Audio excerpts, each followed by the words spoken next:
What's up guys, it's Austin. Welcome to today's vlog. Today I'm going to be talking about one of the most haunted dolls in the world, and you guys are probably very familiar with her. It's Annabelle. Now, I've done a video on her previously way back in 2020, a couple years ago, but I didn't do a full video on just her. I did multiple different dolls. So we're going to get into her story right away, but near the end of the video, I'm going to talk about a nightmare that I actually had just last night that made me want to do a video of her. This video is going to get interesting, let's just say that. The true story of the original Annabelle doll began when she terrorized her first owner in 1970, forcing Ed and Lorraine Warren to take her to the occult museum for safekeeping. She sits in a glass case bearing a hand-carved inscription of the Lord's Prayer, while a present smile rests on her happy face sitting under a mop of red hair. But beneath the case is a sign that reads, "Warning, positively do not open." To the uninformed visitors of the Warrens Occult Museum in Monroe, Connecticut, she looks like any other Raggedy Ann doll, produced in the mid-20th century.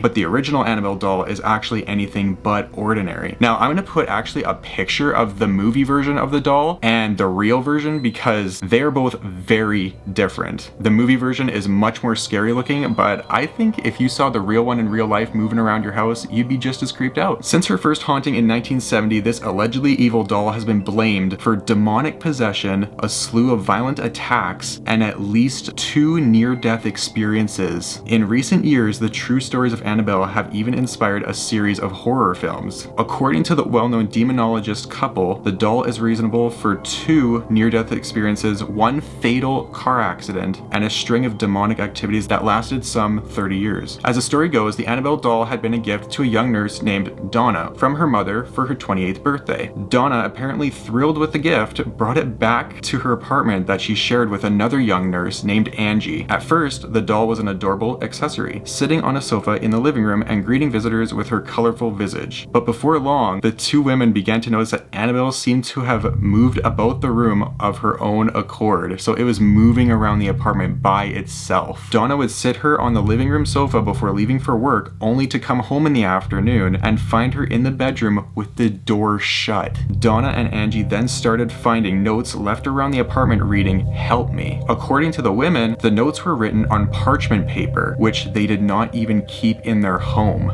Furthermore, Angie's boyfriend, known only as Lou, was in the apartment one afternoon while Donna was out and heard rustling in her room as if someone had broken in. Upon inspection, he found no sign of forced entry but found the Annabelle doll lying face down on the ground. Other versions of the story say he was attacked upon waking up from a nap. Suddenly, he felt a searing pain on his chest and looked down to find bloody claw marks running across it. 2 days later, they had vanished without a trace. Following Lou's traumatic experience, the women invited a medium over to help solve their seemingly paranormal problem. The medium held a seance and told the women that the doll was inhabited by the spirit of a deceased 7-year-old named Annabelle Higgins, whose body had been found years earlier on the site where their apartment building had been built. The medium claimed that the spirit was benevolent and simply wanted to be loved and cared for. The 2 young nurses reported feeling bad for the spirit and consented to allow her to take up permanent residence in the doll. So they basically gave the spirit permission to stay in the doll. It was benevolent, so they thought it was caring and loving, not malevolent, which is like evil and malicious. Eventually, in an attempt to rid their home of the Annabelle doll's spirit, Donna and Angie called on an Episcopal priest known as Father Hegan. Hegan contacted his superior, Father Cook, who alerted Ed and Lorraine Warren. As far as Ed and Lorraine Warren were concerned, the 2 young ladies' troubles truly started when they began believing that the doll deserved their sympathy. The Warrens believed that there was actually a demonic force in search of a human host within Annabelle, and not a benevolent soul. The Warrens' account of the case states, "Spirits do not possess inanimate objects like houses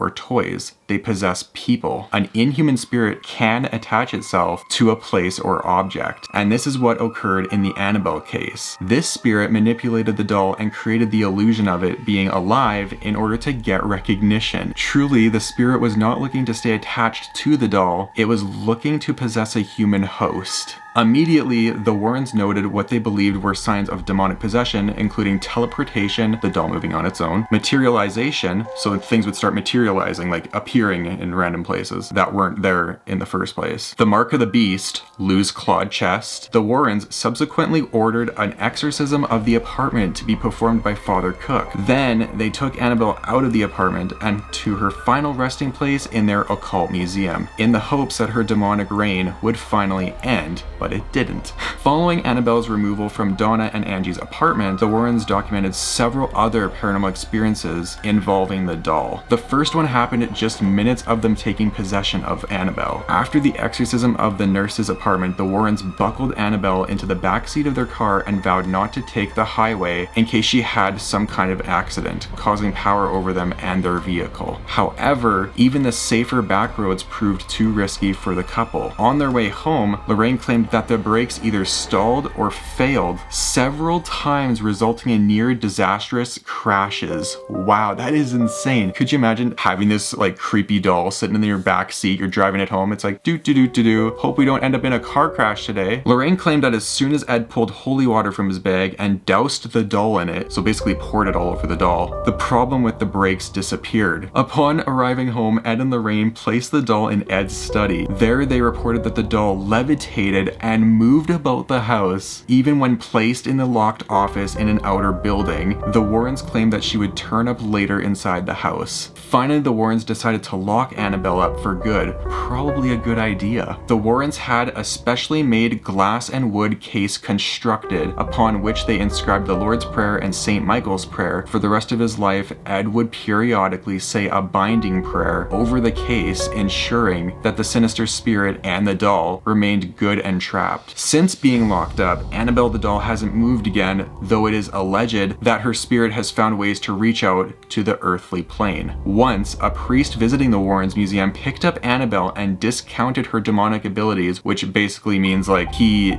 did not care how powerful the people thought the doll was. He just didn't care. Ed warned the priest about mocking Annabelle's demonic power, but the young priest laughed him off. On his way home, the priest was involved in a near fatal car crash that totaled his new car. I've heard about this story in a video. He mocked Annabelle, said this doll is nothing, God is more powerful than any demonic spirit or entity, and he threw her across the room. And Ed was just like, what are you doing? Like, you shouldn't do that, like get out. Basically kicked him out right then and there, and that's when he got into a fatal car crash. He claimed to have seen Annabelle in his rearview mirror just before the accident. Years later, another visitor rapped on the glass of the Annabelle doll's case, basically tapped on it, and laughed at how silly people were to believe in her. On his way home, he reportedly lost control of his motorcycle and crashed headlong into a tree.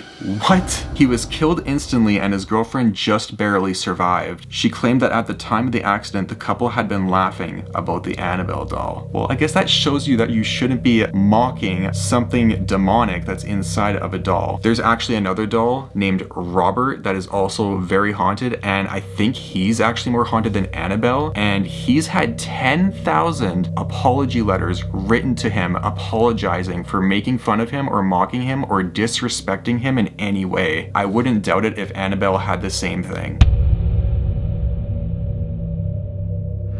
Alright, so now we're in the part of this video where I talk about my nightmare that I had about this doll. When I went to go see Annabelle in this dream, for whatever reason I wanted to go and film her. And honestly, I would love to go meet Annabelle in real life and do an investigation at the Warrens Occult Museum. I think that would be so amazing. I'm not going to promise that because they barely let anyone investigate inside of there. But anyways, I was going to go film Annabelle. There was this convention, there was like buildings outside, like she wasn't at the museum. They had moved her to a different location. It was a very like out in the middle of nowhere, no other life around type of place. It was so weird. So Annabelle was in this wooden building with like an entrance on the right hand side, just a big square entrance. You walk into this entrance and she's right there in the case, but guess what? You cannot see her. This case was completely just covered in wood and you could not even see her. That was the creepiest part, is that I wasn't even allowed to see her. Guess what was below her? a funeral casket, and somebody told me in the dream that there was a dead body in the casket below Annabelle. Now, I don't know if in that dream, if it was insinuating that like Annabelle killed this person for somebody mocking her, and I didn't want to find out, so I didn't disrespect the doll in the dream. And the convention hadn't taken place yet. I was with a couple of friends in the dream too on both days. So the first day when I went up to Annabelle, absolutely nothing happened. She was in the wooden case. I couldn't even see her because she, like I said, she was in a different case. Next day comes around. I bring my camera. I'm walking up to the entrance where Annabelle is. I walk into the entrance of this wooden building. I'm gonna put a picture of what this entrance kind of looks like. So I go into the entrance, I walk up to Annabelle's case, and immediately I start feeling dizzy. I'm just like, whoa, what's going on? Like, this didn't happen like the first day I walked up to her. And then randomly, my hand, my left hand, I started feeling what felt like pins and needles in this hand, and it hurt so bad that I'm just like, dude, this doll is like affecting me. I left the entrance. I walked like 20-30 feet to this safe area where people can go away from the haunted stuff. And I go in there, I sit on the couch, and they're just like, what happened? And I told them my experience. I said my arm started tingling, started feeling like pins and needles, and it started to really hurt, and I got dizzy. And they're like, yeah, you probably shouldn't go back in there since you had that bad of a physical reaction to her. And like, they noticed I had a camera, and I'm just like, yeah, I'm filming this for my YouTube channel. I do everything haunted on my channel, and blah, blah, blah, blah. I came to film Annabelle. And they're like, yeah, you probably shouldn't go and film her. The two friends I was with came into the safe area